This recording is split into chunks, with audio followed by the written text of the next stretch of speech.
Hey, it's Hannah coming to you live from the Art Museum. This time I'm going to talk about Suspiria. So, Suspiria was a very interesting film, very stylized. I really liked the use of pink, especially in regards to the blood and actual the whole scene setting, because pink is a very feminine color. That was the villains of the movie were women, and also the victims, mostly a cast of women. Anyway, so I give this film two umbrella term or genres, which is gonna be psychological, which is the torturing of the main girl Susie, very psychological torture. Slasher a bit, definitely relied on violence. Definitely like throats being cut, things like that. Also, with that, I'd give it the body horror genre as well. So, this is the part where I ask, what is this film trying to tell us about society, or what is society trying to subliminally tell us through this film? What I think is sort of society's fear about the masculine woman, uh, the the woman who doesn't need men, or sort of subverts that traditional male masculine role.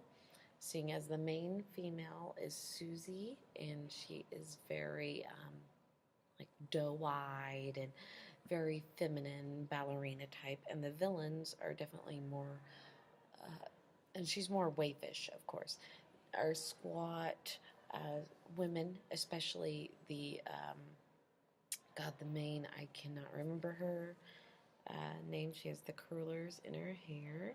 She's the main instructor, and she's even described as the other witches as well, and instructors as being sort of stern and butch.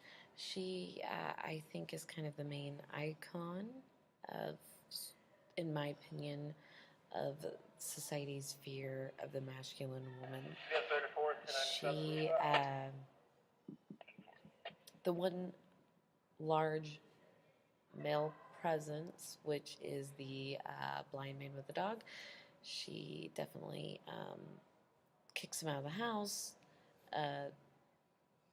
Very sort of demanding, overpowering presence, masculine, and after he's kicked out of the house because his dog bit their uh, the nephew of the headmistress, he is eaten by his dog, which obviously is caused by her and her coven's doing.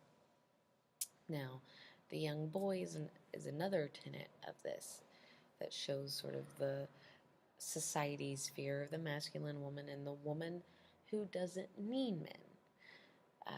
All the men in the house are seen as subservient to the women, and if they are not, they are killed, like the blind guy being eaten by his dog.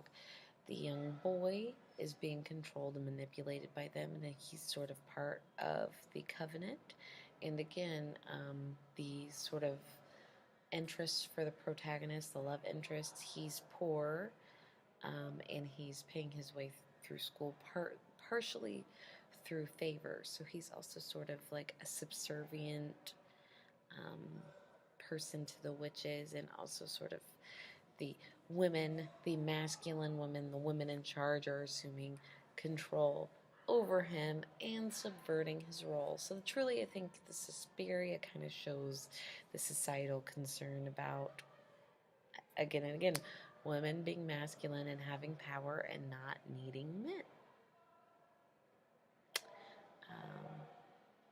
But I do have to say, at the end of that, I did really enjoy Suspiria. It was a great film.